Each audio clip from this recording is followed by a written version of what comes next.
vai entrar mais especificamente sobre a parte, continuando, né, a falar sobre o teor de água, porém, mais especificamente na parte de determinação, né? Então, métodos de determinação do teor de água, equipamentos utilizados, né, metodologias, como que isso é feito, né, quais os cuidados, quais os questionamentos que se tem, né, em relação à determinação do teor de água, tudo que está envolvido relacionado a essa parte, né. Bom, a gente tem, então, o teor de água, só nesse último exemplo aí que a gente falou, né?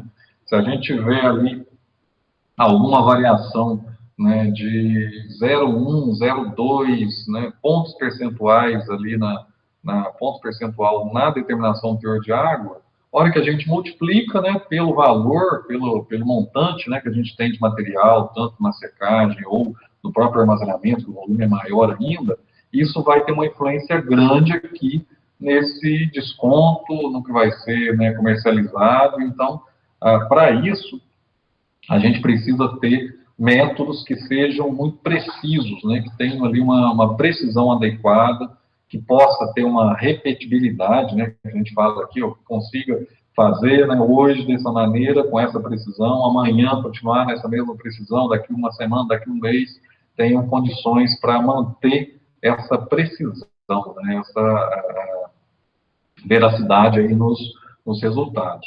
E tudo que isso gera, né, tudo que isso envolve, né, como a gente falou ali, valores elevados, um erro numa determinação do teor de água aí pode ter uma consequência muito grande, né, e, né, para um lado, para o outro, isso gera aí uma discussão grande.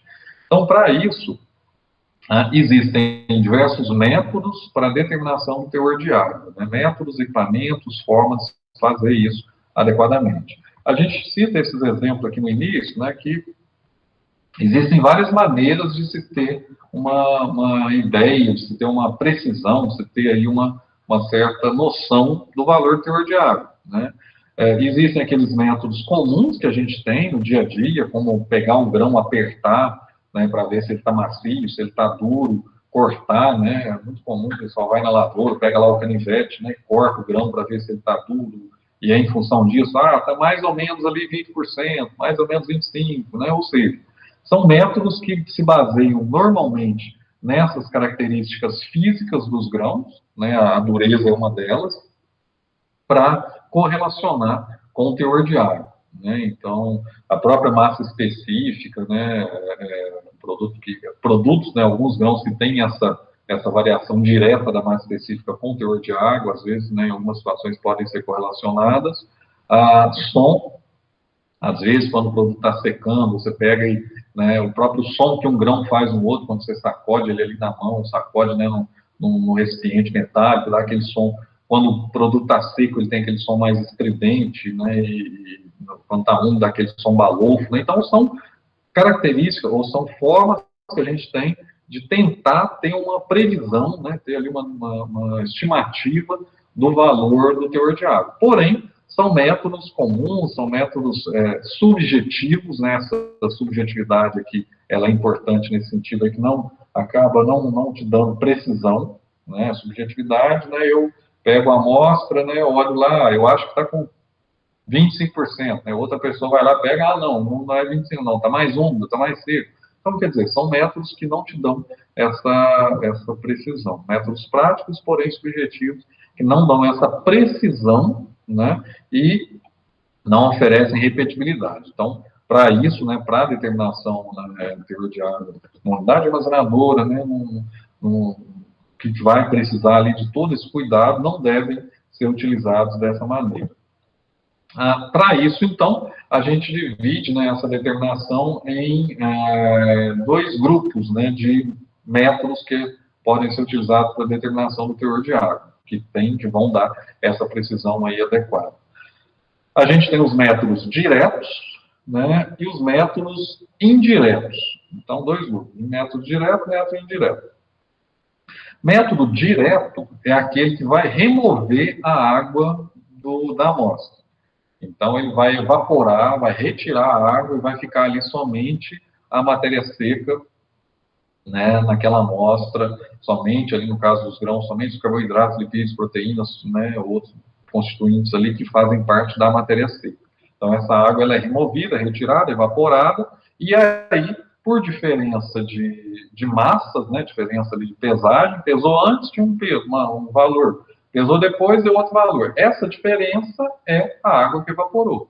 E aí, essa água que foi evaporada, se dividir pela massa total, teor de água base úmida. Se pegar essa massa de água evaporada, dividir pela massa seca, a gente tem teor de água em base seca.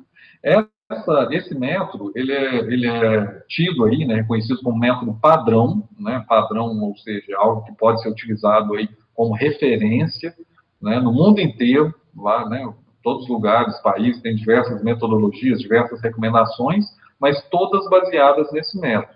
E aí, com isso, pode ser utilizado esse método como referência, né, se a gente fizer isso aqui no Brasil, uma pessoa lá do Japão pegar o trabalho que foi feito, ele vai ver, olha, foi método da estufa, né, nessa condição, utilizando essa metodologia, nessa temperatura e nesse tempo de determinação. Ok. Né, então, ele vai saber, vai refazer lá, vai ter condição de ter essa repetibilidade, né, em qualquer local, seguindo ali as recomendações que foram feitas. Então, é um método aceito, reconhecido, tem essa característica.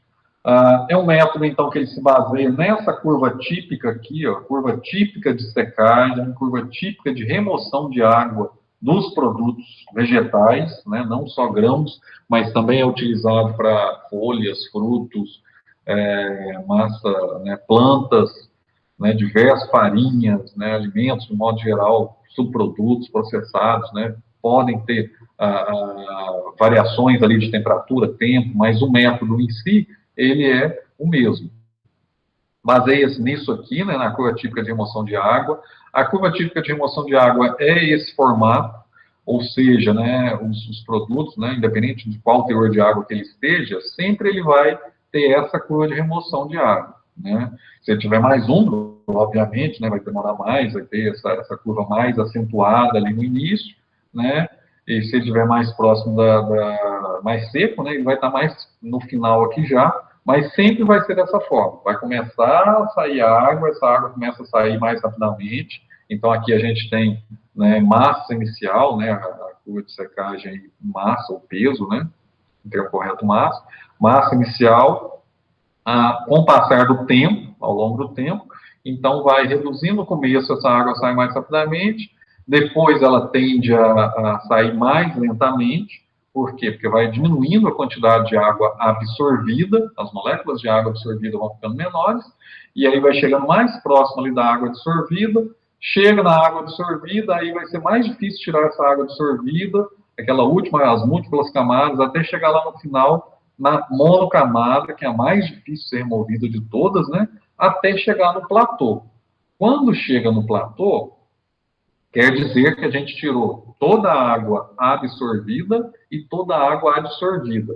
Ficou então, somente a água de constituição.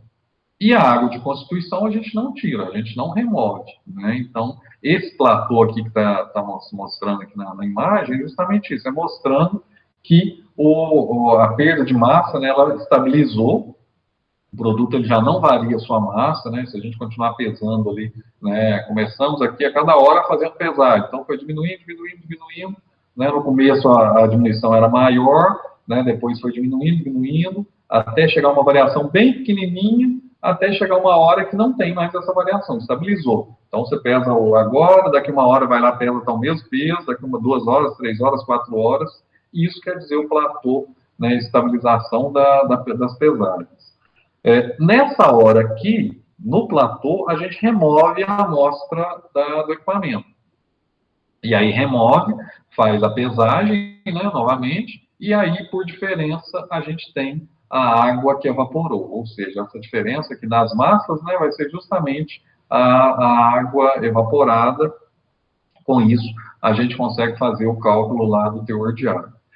Se a gente deixar mais tempo lá na estufa, no equipamento que está secando, né, removendo essa água, evaporando essa água da amostra, o que vai acontecer? Vai ficar um certo tempo no platô, depois vai chegar uma hora que vai começar a perder massa novamente.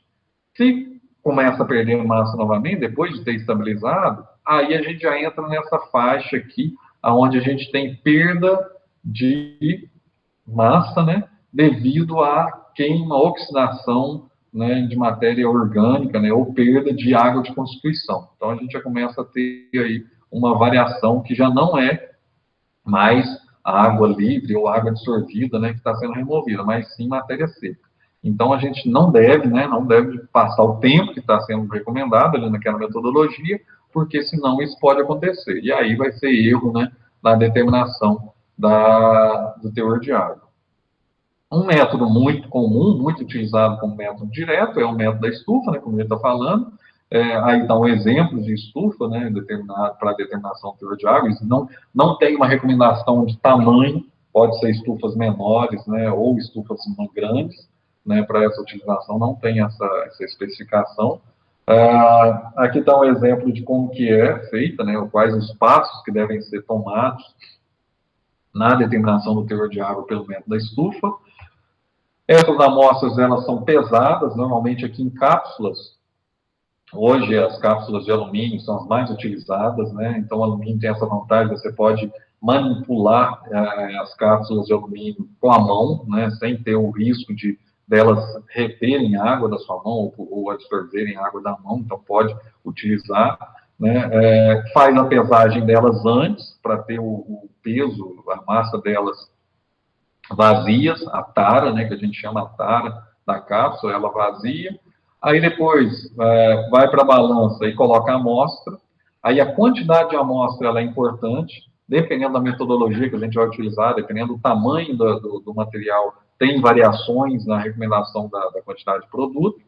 Aí vai para a balança, a gente vai ter então o peso da cápsula vazia, depois o peso dela com a amostra. E aí, por diferença, a gente faz o peso da amostra, ou se a gente zerar a balança, né, for aqui na balança e zerar, a gente já pesa ali também o valor da amostra úmida que a gente está colocando na estufa. Vai para a estufa, né, fica ali o período recomendado. Quanto que é esse período? Depende, é outra questão assim, bastante, que é uma discussão grande, porque existem diversas metodologias, né, aqui no Brasil, para a maioria dos grãos, é uma única recomendação, que é o que a gente tem na RAS, né, Regra para Análise de Sementes, Brasil 2009, que é uma normativa da Ministério da Agricultura, que traz a recomendação da tempo e temperatura para a maioria das espécies, né, de grãos agrícolas que são utilizados. Então, a maioria é o tempo de 24 horas durante 105 graus. Então, 105 graus regula aqui, vou utilizar essa metodologia, 105 graus, regula a estufa, coloca ela à amostra, fecha a estufa, né? Aí vai anotar a temperatura, ou o tempo, né? Quando a temperatura chegar em 105 graus, a recomendação, e aí marca o tempo. A partir dali, anota, né? Normalmente a gente põe esse controle, né? Aqui na estufa, ali está a temperatura, ali, ó, 105 graus. A hora que chega a 105 graus, a gente anota, então, o dia, o horário, e aí pronto. Lacra, fecha essa estufa e não abre mais, né? Amanhã, 124 horas, né? Amanhã, às 10h09, a gente vai lá, abre a estufa e retira o material. Precisa esfriar, porque essa estufa normalmente utiliza altas temperaturas, né? 105, 103, 130 graus, né? Algumas armas vão até temperaturas, né, em torno desse valor. Aí a cápsula está quente, a amostra está quente. A gente não pode deixar essa cápsula no ambiente, porque se a gente deixar aqui no ambiente aberto, tem a umidade relativa do ar, e aí essa amostra, como ela está extremamente seca, né, só matéria seca e quente, ela absorve a água do ar rapidamente, então deve-se esfriar, né, numa temperatura ambiente, lógico, né, mas num ambiente seco. Para isso a gente utiliza aqui esse equipamento, né, esse instrumento aqui, que é o chamado dessecador. Esse dessecador, a gente coloca aqui um produto dessecante, né, que é a mais utilizada, é a sílica gel, E aí a sílica gel, ela promove aqui esse ambiente, que deixa esse ambiente próximo a 0% de umidade relativa. Então, a umidade relativa fica ali baixa, né, extremamente seco o ambiente, e aí coloca-se as amostras, né, não sei se é uma, todas ali que couberem ali dentro, e aí fecha e deixa ele esfriar. Normalmente 20 minutos, 15, 20 minutos já é suficiente, dependendo da quantidade de amostra. Tira a amostra, a cápsula, então, depois de fria e seca, né? E aí leva para a balança. Por diferença, né? O que der de a menos ali no valor da pesagem é justamente a água que evaporou. E aí, por diferença, a gente tem a água evaporada e aí massa de água sobre massa total. O que é a massa total? A massa de amostra única. Aí a gente tem o teor de água em base única. Você queira? Professor Oswaldo, eu cheguei a ver uma estufa a vácuo em outros laboratórios, outra faculdade. Ela seria mais eficiente ou não? Eu posso ficar tranquila com essa de ventilação forçada? A estufa a vácuo, ela também é uma outra metodologia para se determinar. É também eficiente, né? Mas, Certo. assim, a norma para determinação de teor de água da amostra, né, de modo geral, ela tem alguma norma específica que estabelece que tem que ser a vácuo. Mas Certo. ela permite também que outras estufas sejam utilizadas. Tanto é que elas permitem que não seja, a exigência não é nem que seja com circulação de ar forçado. Até a Ah, ventilação natural podem ser utilizadas. ah, Porém, a gente deve preferir aquelas que têm a circulação forçada. Por quê? Porque aí vai promover uma melhor homogeneização da temperatura no interior da estufa. Porque quando certo. você tem gradientes, né, pode ocorrer variação, às vezes, dependendo da posição que a amostra esteja, ela vai ter diferença de temperatura aqui dentro. E aí pode dar alguma falha nos valores. Por isso que é sempre bom a gente usar várias repetições. Certo. A AS, por exemplo, que no Brasil, ela estabelece em duplicata. Mas o duplicata eu não recomendo. Eu recomendo, pelo menos para teste de determinação de teor de água, pelo menos triplicata. Né? Certo. Por quê? Porque às vezes acontece de uma outra amostra dar um valor muito diferente, e isso às vezes acontece. Às vezes você está determinando teor de água, dá lá, uma dá 12,1, a outra dá 12,2, a outra dá 18. Certo. Uma coisa está errada com essa de 18, né? Pode ser a pesagem que foi feita errada, né, erradamente, pode ser, às vezes, uma partícula que caiu aqui, é outro problema, né, como é a diferença de massa, você tem que ter muito cuidado em toda a manipulação dessa amostra, né, se perdeu ali um grãozinho, né, caiu alguma partícula ali fora, perdeu, né, já está tudo comprometido. Então, são vários cuidados que tem que ter, e essa da estufa, assim, a vácuo, ela é melhor, porque a vácuo você tira todo o ar ali de dentro, então ela está garantindo que não tem umidade relativa ali dentro, que a umidade relativa é zero, e ainda tem fica sob uma determinada pressão, né, o vácuo ali te dá uma pressão diferente da pressão atmosférica. Certo. Então, assim, é uma precisão muito boa na determinação da estufa a vácuo. Mas as outras também podem ser utilizadas. Tá? Certo. Obrigada. Ok. E aí, com esses cuidados, então, por diferença de massa, né? Quando a gente fala massa de água dividido por massa total, qual que é a massa total? É a massa aqui, ó, pesada dessa amostra sem a cápsula, né? Da amostra ali, peso úmida, sem descontando ali o peso da tara.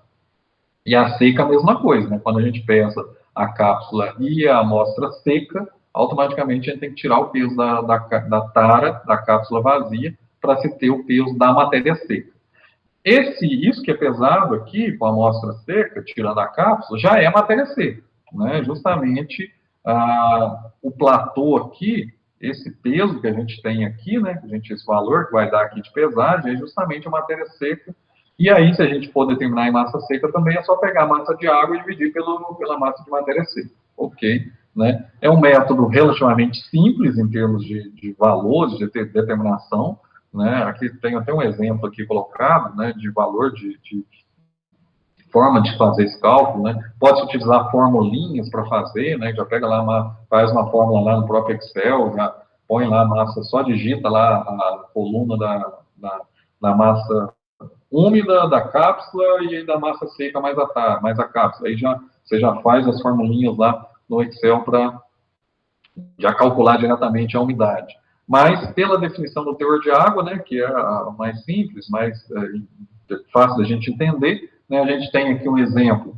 Uma cápsula, né, elas devem ser numeradas, isso aqui não é importante, né, toda cápsula colocada aqui para determinação do teor de água vem com número, obviamente, para a gente identificá-la, né, com o valor da tara e depois o valor da pesagem, está ali, ó, número 63, a tara 17,65 gramas, a massa úmida, chamada aqui, né, a massa de amostra, já zerada, né, então zerou lá a balança na hora que foi pesar com a cápsula vazia e colocou a amostra, que pesou só a amostra úmida, 30,15 gramas. E aí colocou lá na estufa, 24 horas, platô, chegou a atingir. Depois disso, levou para a balança, esfriou, né, dessecador, levou para a balança novamente, e aí, tirando o valor da tara, deu 30. Não, aqui está com o valor da tara, né? Aqui está com a tara mais massa seca, ok, 32,01, né? E aí a gente vai achar o teor de água. Nesse caso aqui, para achar a massa seca, a gente precisa, então, tirar, né, o valor da tara. E a água, né, massa de água, vai ser a massa total menos a massa de matéria seca. Então, a massa é esse 30,15 menos a massa de matéria seca que a gente vai tirar daqui, né, na hora que tirar a tara desse valor. Está aqui a definição de teor de água, massa de água sobre massa total.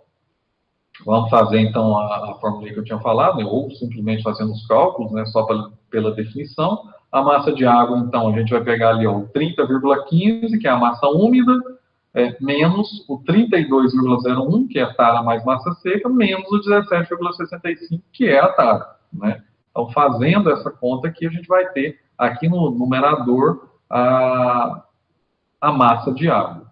E a gente vai dividir pela massa total, né, pela definição, que é a massa úmida que a gente tem no produto, que é 30,15. Vezes 100 aqui para dar em porcentagem, então tá ali, né? Massa de água, 15,79, e a massa úmida já tinha 30,15. Fazendo a divisão, a gente vai ter ali um valor de 52,37% B1, né? Essa massa, teor de água em base úmida. Para se fazer o teor de água em base seca, a única coisa que vai mudar é a equação, né? Tá ali, ó, teor de água, base seca, vai ser a massa de água dividido pela massa de matéria seca. Massa de água a gente já achou, né, que é a mesma, o mesmo valor ali, 15,79, não vai mudar, é MA, né, qualquer uma das duas. O que vai mudar é aqui embaixo, que é a massa de matéria seca. Então, a gente não vai usar o 30,15, que era o produto úmido, mas sim, a gente vai achar a massa seca, né, tirando aqui de 32,01, que era a tara mais massa seca, menos a tara. Fazendo esse cálculo, então, né, a gente acha a massa seca ali de 14,36. 15,79 dividido por 14,36, 109,954% base seca, né? Então, foi aquilo que a gente falou. Passou de 50% base úmida, né? A gente já começa a ter um teor de água em base seca maior que 100%. Ou seja, você tem mais água na amostra do que matéria seca. Então, 109% de teor de água em base seca, né? Então, é simples, é fácil, rápido, né, de fazer o cálculo. Lembrando sempre disso, né? Água, acha a água tirando por diferença, né? Depois da secagem, e aí faz, utilizando a definição do teor de água, faz o cálculo e acha a porcentagem. Base seca, base úmida. Algumas características desse método, né, da estufa, como eu falei, reconhecido no mundo inteiro, internacionalmente, a gente pode utilizar esse método, que ele vai ser aceito, se tiver, né, bem conduzido, obviamente, mas é um método aceito, né, internacionalmente, baseia-se em diferença das massas, é um método empírico por natureza. O que é empírico, né? É aquele método que é feito por observação. Vai fazendo, vai testando, vai fazendo novamente, vai ajustando até chegar naquelas combinações, né, de tempo e temperatura que devem ser, que é a melhor combinação. Então, é empírico, né? Não é um método deduzido cientificamente, não é nada, né? Mas é um método preciso, tem essa precisão, essa aceitação. Essa temperatura e o tempo de secagem vão variar de acordo com o grão, com o tipo de grão, com a espécie, né? Tem normas que estabelecem uma combinação de temperatura e de tempo para cada grão, né? Para cada espécie, que é um método mais interessante, né? Nesse sentido, e não igual da Haas, como eu falei, né? A Haas, ela faz isso, ela considera que todos os grãos, ou a maioria deles, né? Praticamente todos, lá na Haas estabelece isso, todos eles vão chegar aqui no platô em 24 horas, ou vão ter o platô aqui em 24 horas, né? Isso acontece para todos os grãos? Não necessariamente. Todos os materiais, todos os frutos? Não. Um exemplo, esse aqui, ó, até coloquei aqui um exemplo, que material que é esse aqui que a gente está determinando? É justamente a castanha, né? Castanha do Brasil. Né? A castanha aqui, ela está na cápsula, né? Que a gente chama, que é aquela estrutura, né? Escura, que protege ali a amêndoa. Aqui já está na amêndoa, esse aqui é a amêndoa, e esse aqui é ela ainda com essa proteção, né? O que acontece? Qual método a ser utilizado para a determinação do teor de água em estufa, né? Método da estufa, qual a combinação de temperatura e tempo para chegar, né, nesse material? Como é um material muito, uma estrutura ali muito rígida, muito lenhosa, com uma permeabilidade pequena, no caso aqui dela, com essa proteção, a gente percebeu que com 24 horas, a gente não chegava aqui no platô. E aí, como que a gente faz, né? Como que a gente determina esse tempo? Como que a gente faz para se ter essa determinação? A recomendação foi que nós pegamos várias amostras, colocamos lá na estufa a 105 graus, a temperatura, então, a gente estabeleceu, mantivemos a mesma recomendação da Haas, porém, a gente foi fazendo o quê? Fomos fazendo pesagens aqui ao longo do tempo, né? Então, para não ficar fazendo toda hora, ficar abrindo, né, fechando a estufa de toda hora, o que a gente fez? A gente pegou, a partir de 20 horas, né, de secagem, que estava lá na estufa, a gente começou a pesar de hora em hora, né? Então, 20 horas, pesamos, tiramos, pesamos, 21, 22, 23, 24, né? E a gente percebeu o quê? Chegou nas 24 horas, tiramos depois mais uma hora, 25, continuou caindo. A massa aqui, ó, continuou reduzindo. Então, 24, 25, 26, 27, continuava caindo. Ou seja, não tinha atingido ainda o platô. Estava aqui antes ainda, né? Estava na curva antes aqui, estava no tempo antes para esse produto. 27, 28, 29, 30, 31, 32 horas. Quando chegou em 32 horas, aí nós pesamos novamente 33, manteve o mesmo valor, 34, 35, 36. Aí a gente chegou a concluir o quê? 32 horas foi o tempo necessário para atingir o platô, nesse exemplo aqui específico dessa castanha, vamos chamar assim, em casca, né? Ela ainda com essa proteção. E aí nós chegamos a essa definição, então, de que para a determinação do teor de água da castanha, nessa situação, não poderia ser 24 horas, e sim 32 horas. E a partir dali nós começamos a usar 32 horas todas as determinações. Qual método é esse que a gente utilizou? Não foi a Haas, porque a Haas fala 24 horas, né? Então 24 horas estava errado, não seria suficiente para retirar toda a água. Então a gente ia considerar, por exemplo, que estava aqui, ó, ainda, né, ainda tinha água para sair, e a gente ia considerar que essa água que ficava aqui no final, ficasse aqui no final, seria matéria seca, né? Então daria um valor menor de teor de água, né? E porque a gente ia considerar a água como matéria seca. Então, errado o método nesse caso. E aí, o que a gente fez? Qual que é a forma de expressar essa metodologia que a gente usou? A gente escreve qual foi o método. Estufa, assim, assado, circulação forçada, temperatura 105 graus, até massa constante. Pronto. Não utilizamos nenhuma regra, nenhuma metodologia dessas padronizadas, né? E aí a gente ainda coloca lá no final, né? para o caso desse material, da castanha, assim, assada, descrição, né, dela com a casca, tal, foram necessárias 32 horas para se alcançar a massa constante. Pronto. Né? Então, aí a gente tem essa especificação feita dessa forma para esse produto específico. E outros materiais também. A gente tem outros produtos que podem acontecer isso, outros grãos que podem acontecer e dar erro, né, nessa determinação quando se usa uma metodologia, né, específica. Então, baseia-se normalmente nisso, né, nesse tempo e temperatura para secagem, né? As combinações aí variam em função da espécie, como a gente acabou de falar, e essas camadas protetoras que tem para passagem do ar, da composição química, né, passagem da água, composição química, tipo de grão, se é um grão miúdo ou graúdo, ou materiais maiores. Quando é um material muito grande, pode-se recomendar fracionar, quebrar, né, o grão, ou transformar em farinha, moer, né, dependendo do material. Tem normas que recomendam a moagem, né, do material. Teor de água, às vezes o material, quando está muito, teor de água muito elevado, né, é preciso fazer a determinação em 2 estágios, né, essa aqui é o que a gente fala, acima de 60%, a amostra deve ser moída e fazer 2 estágios. Deixa um tempo, né, primeiro, tira a amostra, moe, e aí depois deixa o restante para finalizar a determinação do teor de água. Né?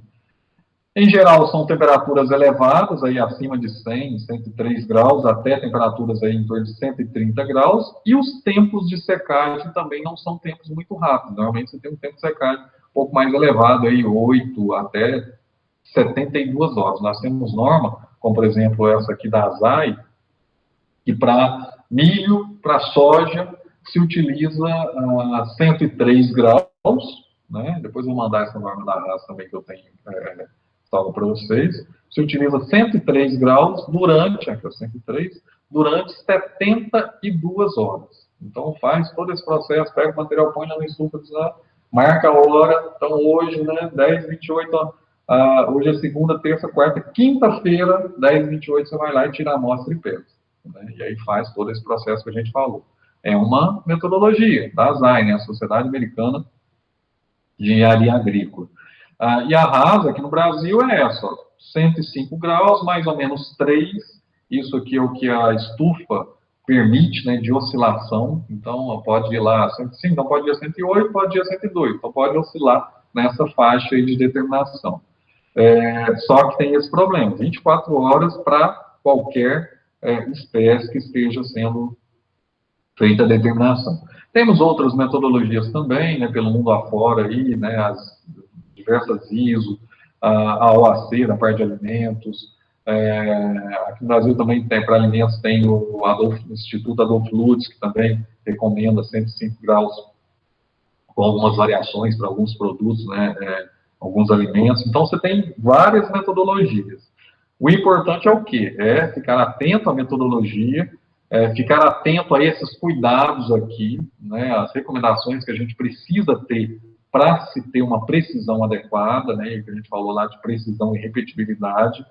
Por exemplo, tem que ser uma amostra representativa, né, não adianta nada a gente ter um equipamento preciso, uma estufa muito boa, calibrada, ferida, certinha, utilizar lá toda a metodologia, se na hora de retirar a amostra, chegou um caminhão lá na unidade armazenadora, a pessoa foi lá por cima, coletou lá com um recipiente só, pegou o balde lá, pegou por cima ali só a superfície, levou para o laboratório e determinou.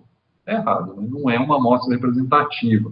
Nós vamos ficar uma aula só falando sobre amostragem, para ver todos os cuidados, todos os equipamentos necessários, todas as recomendações necessárias. Proteção da amostra, isso aqui também é importante, né? Foi o que eu estava falando ali, se a amostra fica destampada, desprotegida, né?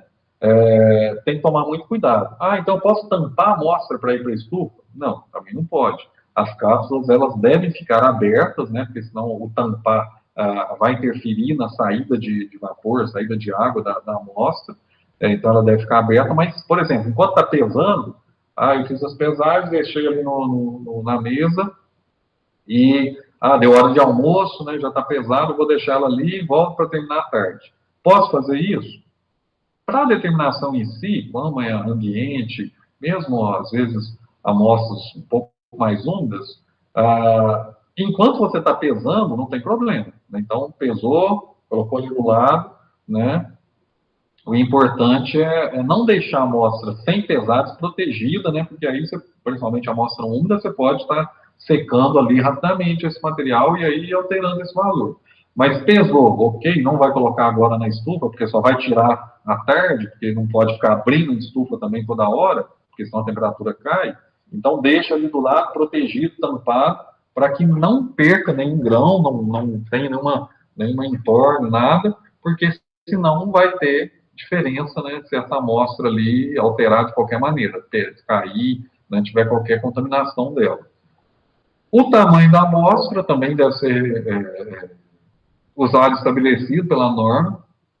Normalmente a RAS, ela estabelece ali entre 25 30 gramas, às vezes até um pouco mais, dependendo do tamanho do grão, da condição, até 50 gramas pode ser utilizado. Mais comum é em torno de 30 gramas. Às vezes, dependendo do tamanho do grão, pode ter uma amostra um pouco menor também, né? Então, varia assim, em função disso, o tamanho também pode variar. E aqui o que eu tinha falado, podem ser utilizadas, que a esquerda tinha perguntado, estufas de convecção natural ou convecção forçada. Lembrando, então, que a convecção forçada é aquela que vai ter, né, ventiladores, normalmente ficam aqui nas laterais, às vezes no fundo, mas normalmente ficam aqui dos lados, e aí esses ventiladores são ventoinhas, né, que ficam ali girando e movimentando o ar, fazendo o ar ficar ali girando, circulando, né, como o próprio nome fala, circulação forçada, força esse ar a ficar circulando, e aí com isso a gente tem uma menor variação, uma menor oscilação de temperaturas ali dentro. Isso é importante, é interessante que seja mais homogêneo possível.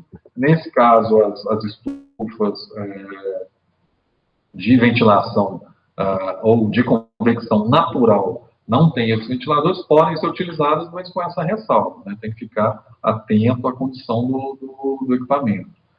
Conferir estabilidade da temperatura e uniformidade, que a gente acabou de falar, e a temperatura, se realmente ela está estável, às vezes acontece, né, demorar muito tempo para essa estufa voltar ali aos 105 graus, essa taxa de recuperação aqui, ó, né, se ela demorar tempo demais, quer dizer que alguma coisa não está boa. Então, precisa verificar o que está acontecendo com a estufa, porque ela deve chegar rapidamente à sua temperatura original, né?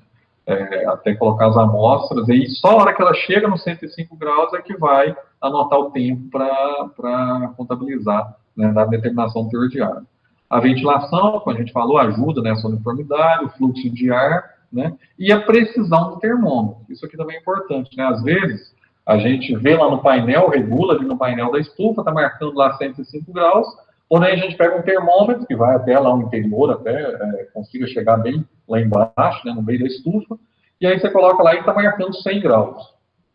É errado, né? Então vai dar erro, vai dar diferença, né? Então tem que sempre colocar, conferir, né, aferir e fazer essa verificação da temperatura da estufa, né, internamente. Nesses casos, às vezes, quando pode ser erro do próprio termômetro, né, do que mede lá dentro da estufa, que vai para o indicador da estufa. Então, às vezes, a gente faz uma escala paralela, né? A gente tem alguns equipamentos que estão funcionando normalmente, só estão com erro no painel ali.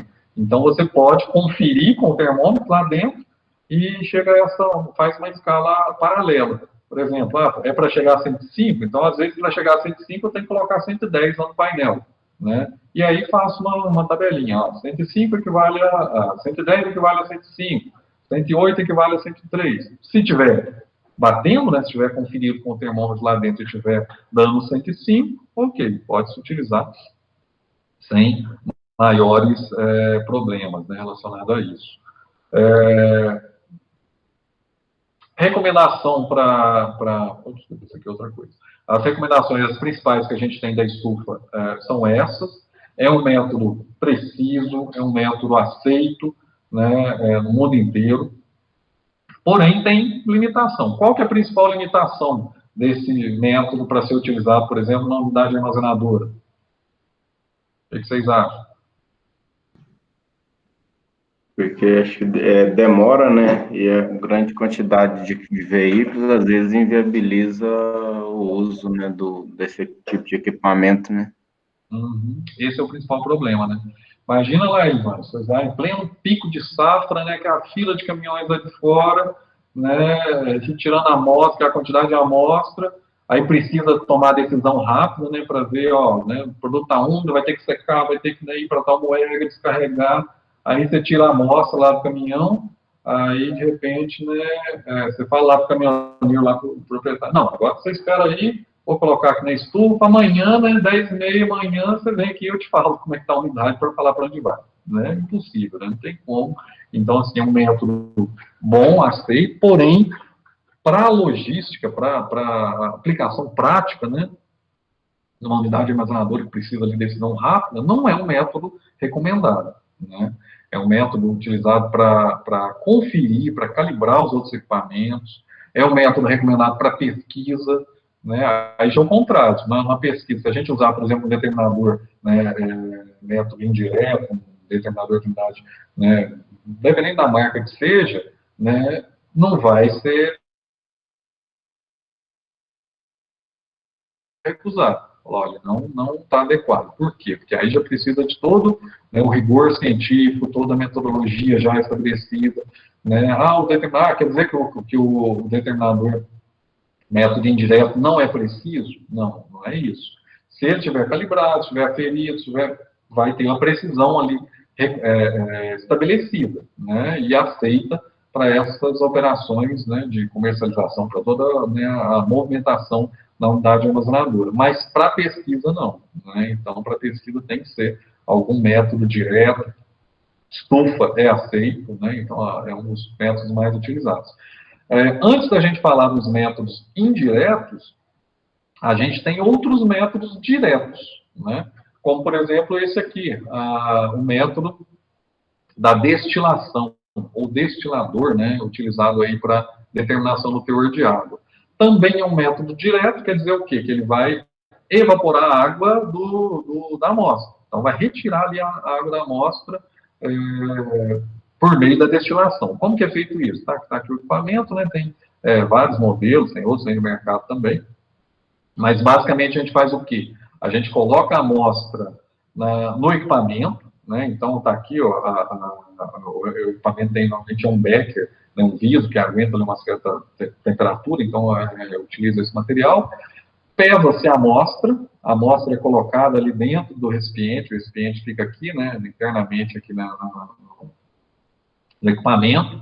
Então, precisa ter balança para pesar, coloca a amostra ali dentro, cobre a amostra com óleo vegetal, óleo de soja, outro óleo, né? Cobre-se a amostra, a quantidade de óleo ali não é pesada, nem medida, é só para cobrir a amostra, para evitar que o grão torre, né? Para evitar que o grão queime.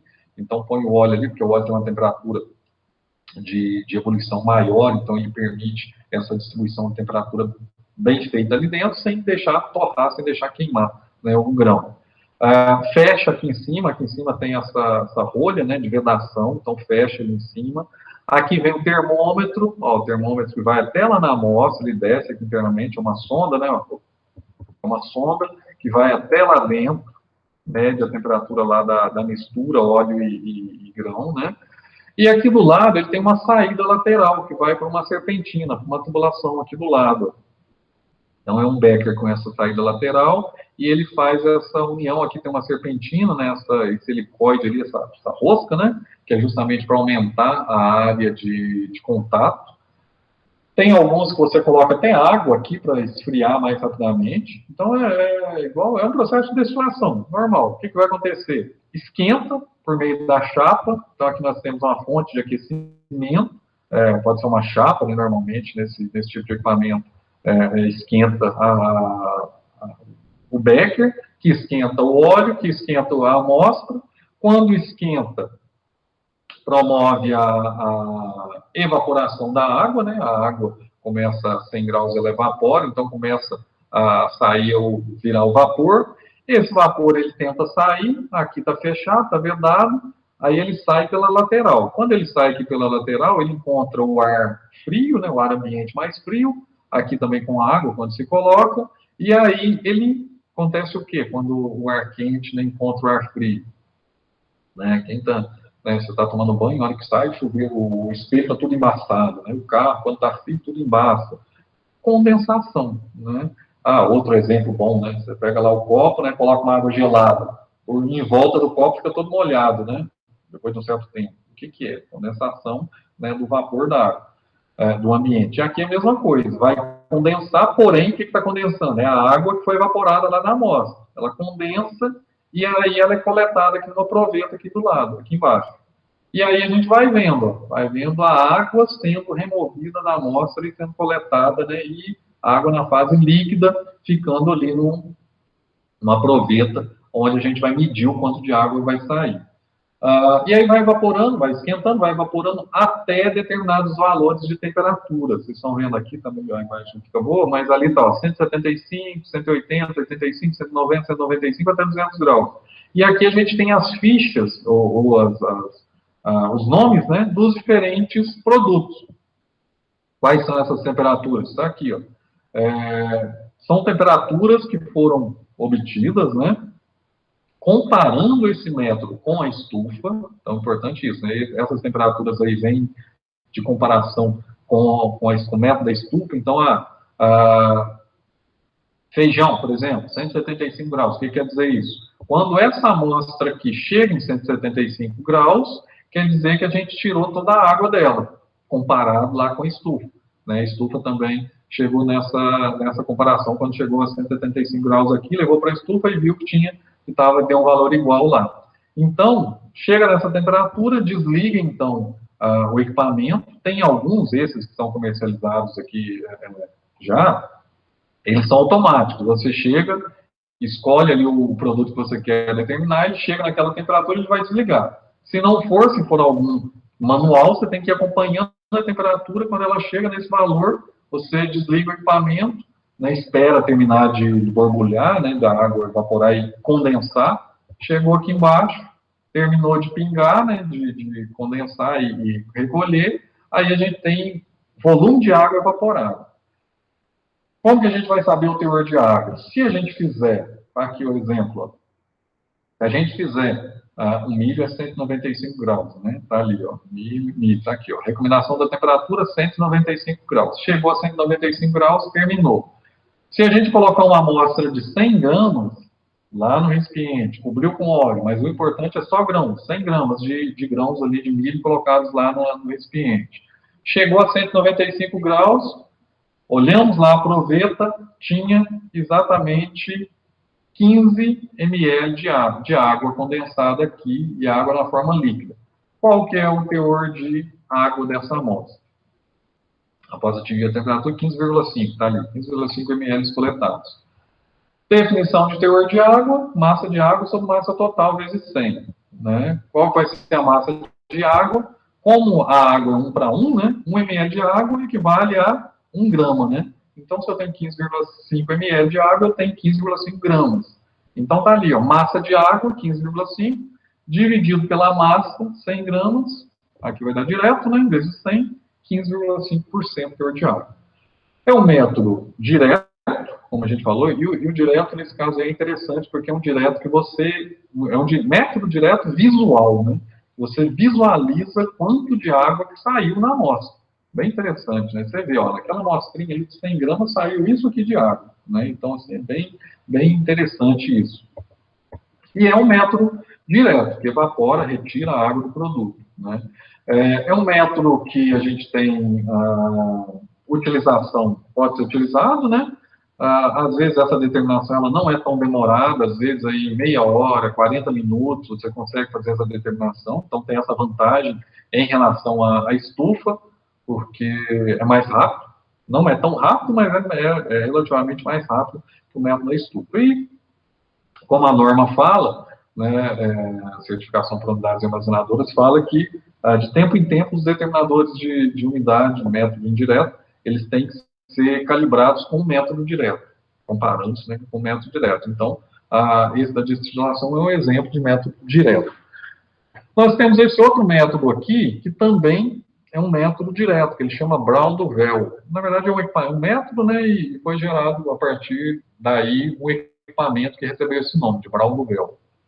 Ele é americano, né, mais de 100 anos atrás, lá em 1907, que ele foi, né, já utilizado, né, como método oficial para inspeção de grãos lá, né. Aqui no Brasil temos uma variação, né, esse método de destilação dele, ó. Como que é? São vários módulos de destilação. Na verdade, o que faz? Pega-se um equipamento de destilação e vai fazendo vários módulos, né? Vários níveis de destilação. Então, não é uma destilação só, são várias, né? E aí fica aqui dentro, estava vendo ali, ó, o recipiente fechado, e aí vão fazendo várias destilações aqui dentro. E aí, no final, a gente tem também, dessa mesma maneira, por diferença de água que foi removida, né? Foi destilada, a gente tem o valor do teor de água. Da mesma maneira, né? O cálculo é semelhante a esse. Né? Então, é um método também aceito, né, lá nos Estados Unidos, né? Há muito tempo já é aceito e utilizado. E aí, aqui no Brasil, foi desenvolvida uma variação do método do Braudel e do método de destilação. O que é? É um método mais simples, né, bem mais simples, né, de se fazer, pode ser feito, pode ser desenvolvido, né, em qualquer local, simplesmente. Utiliza, da mesma maneira, a amostra de grãos com óleo, né, então, da mesma maneira, a gente vai pegar pode ser utilizado esse instrumento aqui, super ultra moderno, né, uma fonte de aquecimento e um recipiente aqui, essas latinhas o pessoal utilizava muito aqui para leite antigamente, né? Hoje em dia não se usa mais tanto, mas um recipiente de alumínio, né? Independente do que seja, metal, alumínio, termômetro, precisa do termômetro também, coloca-se a amostra, então, nesse recipiente, cobre com óleo, mesma coisa, o óleo vegetal para cobrir a amostra, semelhante à destilação Braudel, mesma coisa. Coloca-se o termômetro nesse conjunto, né, aí de recipiente, amostra e óleo, e leva-se para uma fonte de aquecimento, um fogareiro, um aquecimento aqui com uma chama, né, uma chapa aquecida, né, não importa qual que é a fonte de aquecimento ali para esquentar essa amostra que está ali em óleo. Da mesma maneira, tem que se pesar a amostra, né, antes, igual foi feito aqui, né, então precisa ali, ó, pesar tantos gramas antes, precisa ter pelo menos 0,1 grama de precisão, né, então 100,1, né, grama, então tem que ter uma balança com essa precisão. Pesa então a amostra, coloca no recipiente, cobre com óleo, põe o termômetro, aí pega todo esse conjunto, recipiente, óleo, amostra, termômetro e pesa esse conjunto todo aqui.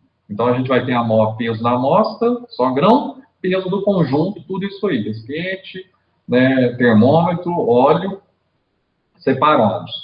Leva para o fogareiro, né, para o fogo, fogão, chama, né, e vai aquecer, né, esse conjunto aí todo. Até qual temperatura? Aquelas mesmas que a gente falou anteriormente. Cada produto tem a sua temperatura já estabelecida, né? Milho 195, soja 175 e assim por diante, né? Arroz em casca 200 e assim por diante.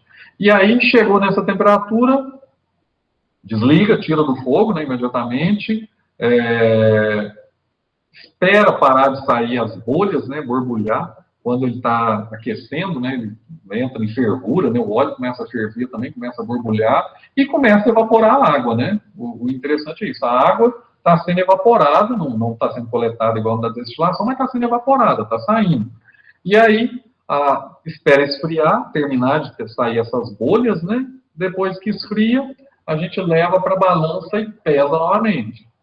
O quê? O recipiente, o óleo, os grãos e o termômetro, tudo junto. Não pode tirar nada, né, do que estava ali, que foi pesado antes de levar para o fogo, depois que tira do fogo, pesa aquele mesmo conjunto. E aí temos aqui o exemplo. Ó.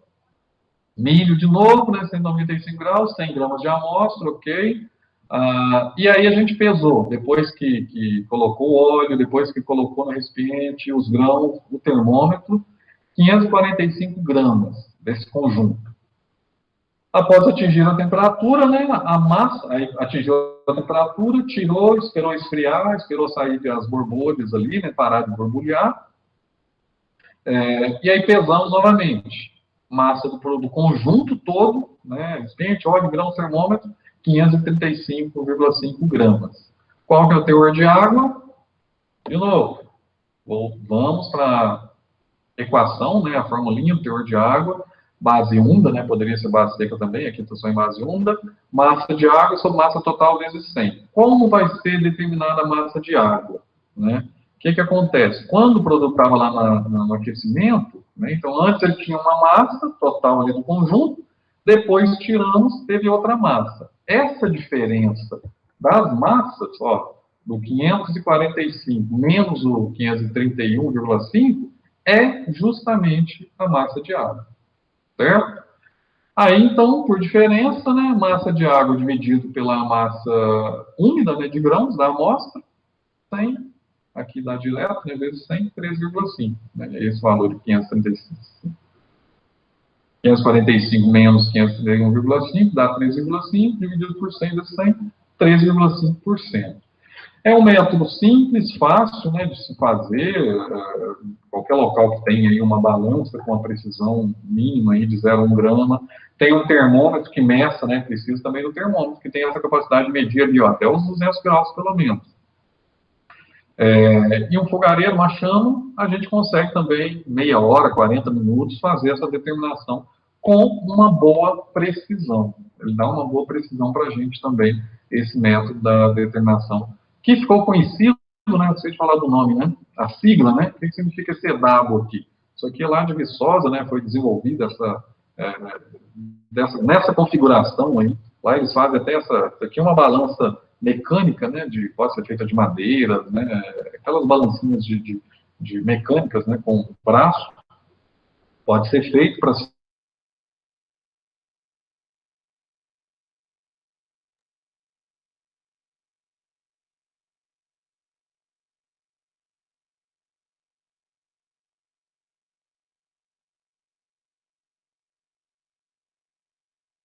né, direto,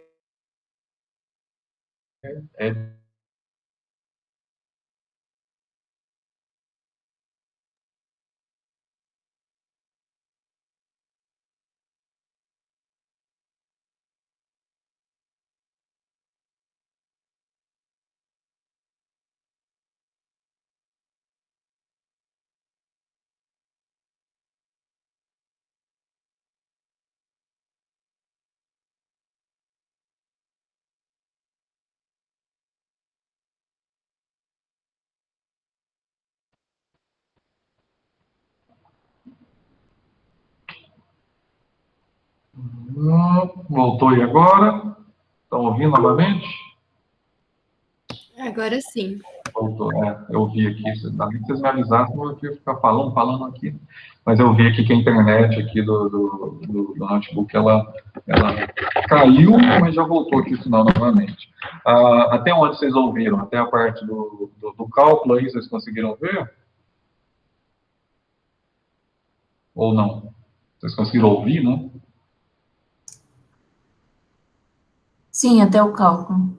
Ok. Bom, só resumidamente repetindo, né, esse método, então, ele tem essa variação, né, em relação ao método da destilação, e as iniciais aqui vêm como falei lá em Viçosa, eles desenvolveram, né, fizeram essa adaptação e deram esse nome, de EDAW, evaporação direta da água em banho de óleo, né? Então, são as iniciais aí que, né, deram esse apelido aí, essa sigla, né? E aí ficou um método bastante simples, né, de se determinar rápido, né, meia hora, 40 minutos consegue se obter, com uma precisão aceitável, uma precisão razoável na determinação do teor de água. Então, é outro método direto.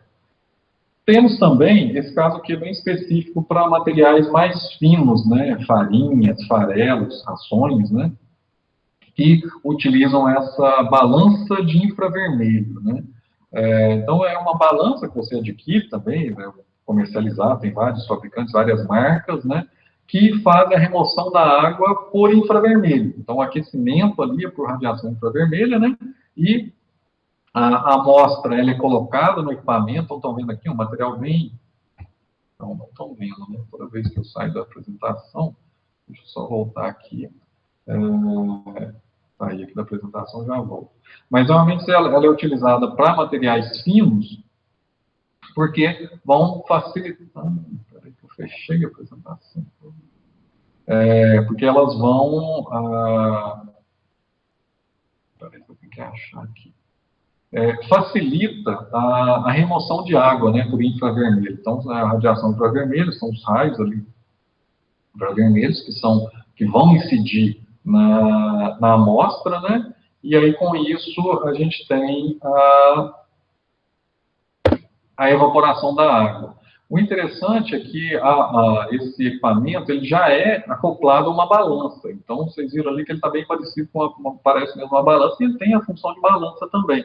Só que aí ele serve também, além da balança, para fazer essa pesagem, e aí ele vai fazendo a pesagem pesando, né? Ele faz a determinação do teor de água pesando, e aí por diferença ele vai ter o teor de água, né? Voltando aqui, ok. Aqui. Então, está aí, né, a balança, então ela tem essa célula de carga. Quando você coloca a amostra e liga o equipamento para ele medir, aí fecha no equipamento ali, a balança fecha, e aí ele tem, aqui a farinha, o farelo, né, ele vai com infravermelho, começa a evaporar a água por infravermelho, e a balança vai registrando isso. Ela vai medindo aqui essa variação da redução da massa, né, devido à evaporação. E aí, quando chega no platô, ela também identifica, então ela já é configurada para tantos, né, minutos ali que não tem a variação da massa, significa que chegou no platô. Aí o que ela faz? Ela para, né, da radiação infravermelha e ela vai e faz já o cálculo. Ela já tem na sua configuração na placa dela esse cálculo, que ela pega o valor inicial, tira do valor que estabilizou, já faz a diferença, já dá a massa de água e já divide pela massa inicial que foi colocada. E aí já dá aqui no próprio painel o valor do teor de água. Ou seja, ela faz o cálculo, né, da equação do teor de água e já te dá o valor. Então, assim, ela é um equipamento bem interessante, também um método direto, que está evaporando a água da amostra. Não é um método tão demorado, porém ele dá uma precisão maior e é utilizado mais para farinhas, farelos, né? Então indústrias aí que trabalham com farelos, farinhas, né? Normalmente utilizam muito esse equipamento para determinação do teor de água. 15 minutos, 20 minutos, dependendo da amostra, né? Se tem esse valor. Então é relativamente rápido também para fazer essa determinação desses materiais por esse método. Esses que a gente falou, então, são os métodos diretos, que removem a água utilizando, né, a evaporação, retiram a água do produto, porém são métodos precisos, né, que dão uma precisão ali, seguindo toda a recomendação, toda a metodologia, dão uma precisão adequada. Além disso, nós temos um método que a gente chama método exato. O método exato, esse aqui é um exemplo, né, é o método, né, exato que a gente chama de método de Karl-Fischer. O que é esse método exato? É um método químico, né, uma análise química que é feita. O Karl-Fischer é um pesquisador, um químico, né, muito tempo atrás já ele descobriu esse reagente que recebeu o nome dele, né, reagente Karl-Fischer, e ele é um reagente que ele só reage com a água. Né? Então, ele tem essa característica. E aí, usando esse reagente não de Karl-Fischer, que é específico para a água, né, e usando outros materiais, como metanol, né, outros solventes, né, nessa determinação, faz essa metodologia e depois, por titração, vai adicionando ali o reagente Karl-Fischer até chegar à mudança, né, a viragem ali da cor da mistura, né, que utilizou ali a amostra com os grãos, e aí nessa hora a gente tem o quanto de reagente que foi utilizado, e aí faz a transformação e vê o quanto de água que tinha, né? Então, é um método químico que é considerado um método exato, né? Ou seja, ele consegue determinar exatamente a quantidade de gramas, moléculas de água que tinha naquela amostra, né? Então, assim, um método muito bom, né, exato, utilizado para calibrar todos os outros métodos, porém, é um método relativamente caro, demorado, né, 1 litro desse reagente Calfish, a última vez que a gente comprou, acho que foi quase R$ 800, 1 litro dele, né, e dá para fazer algumas análises, né, algumas amostras. Então, assim, é um método muito bom, porém, né, utilizado assim, em situações específicas, né, para calibrar um equipamento, para fazer uma determinada, né, conferência, alguma determinada análise. Então, serve para a gente ter essa referência, mas, né, não é um método comum de se utilizar devido a essa questão de tempo e também poucos lugares que fazem e questão do custo que é grande. Nós falamos, então, até agora, métodos diretos, né, para determinação do teor de água, né, temos aí essas vantagens, né, relacionadas principalmente com a precisão, relacionadas aí com a aceitação, né, internacional, mundial, né, principalmente precisão muito boa, porém, temos essas limitações relacionadas aí ao tempo, né, relacionadas ao tempo para se fazer a determinação. Para isso, foram obtidos, foram desenvolvidos os métodos indiretos, que a gente tem aí diversos modelos, diversos fabricantes, né, que fazem a utilização de diversos equipamentos rápidos, que dão aí uma precisão boa, né, e aí nós vamos parar por hoje, para não ficar muito extenso também, né, vamos deixar essa parte aí para a próxima segunda-feira, a gente fala disso, a parte de equilibroscópio também um pouco, né, certo tamanho, mas a gente continua. E aí a gente vai continuar falando, né, sobre isso, comparando, né, métodos indireto com método indireto, falar mais características, como que determina, quais são as características, né, a gente continua. Por enquanto, professor, só uma pergunta, às vezes é até uma pergunta boba, mas só para questão de dúvida mesmo. O óleo, nesses métodos que você disse aí, a função dele nesse trabalho é só em função de não deixar o produto queimar, ou ele tem vamos falar assim, a hora que ele aquece, devido à água e o óleo não se misturar, ele consegue fazer a função de expulsar de forma de evaporação, né, a água desse produto dentro desse recipiente? Ele tem essas duas funções, vamos falar assim, uma é essa que você falou, né, que a gente falou também, que é não deixar queimar, né, porque senão a temperatura ser muito alta, ele entra em contato com a parte metálica e torra, né, ele começa a escurecer, a queimar mesmo, oxidar. E aí o óleo não, o óleo já consegue evitar isso, ele deixa, e a outra função também é de homogeneizar a temperatura, né, então assim, ele consegue transmitir o aquecimento ali de forma homogênea em todos os grãos, né, toda a amostra. Ele deixa a amostra aquecida por igual, né. E assim, o vapor, de certa forma, ele já sai mais facilmente mesmo, né, por não misturar também a água. Ali não está na fase líquida, está na fase vapor, mas ele é mais para homogeneizar, para deixar aquecido. Porque o vapor, automaticamente, ele já começa ele já sobe, né, o ar quente, e ali sai a temperatura alta, né, ele já sobe e já tende quando é fechado, já vai para ser condensado, e quando está aberto, ele já vai ser expulso, né, normalmente ali, pela própria saída do ar, né, pelo próprio aquecimento, né. Ok. São métodos, assim, rápidos, né, fáceis, baratos de serem feitos, e que dão, assim, uma precisão razoável, né, se a temperatura ali, se o termômetro for bem preciso, né, a pesagem também for bem feita, dá uma precisão boa. Né? Sim. E é relativamente bem mais rápido do que a da estufa. Né? Ok, por enquanto. Tranquilos. Como eu falei, eu vou deixar esse material. Eu vou colocar todos, né, vocês vão ver que vai ser uma quantidade boa de materiais aí para a próxima aula, para vocês verem. Né? São diversos vídeos. Tem alguns vídeos de determinação de método da estufa também. Tem alguns que eu fiz aqui no laboratório, né, também mostrando nosso vídeo. Tem alguns da internet também que mostra método de determinação da estufa. E além disso, eu vou passar também essa primeira lista para vocês trabalharem, exercitarem e resolverem também colocá-la no Moodle. Quem ainda não tiver, pode, né, depois também mandar por e-mail, mas vamos ver se todos conseguem colocar lá para fazer.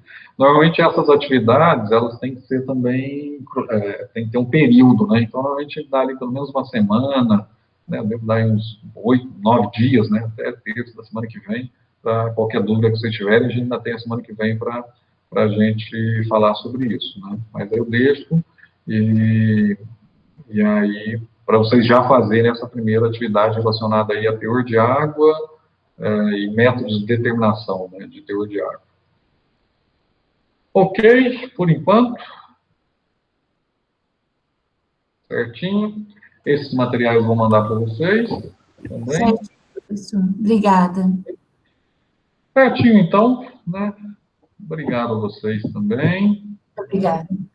Até a semana que vem. Professor. Deus quiser. Até semana que vem. Até semana que vem, se Deus quiser.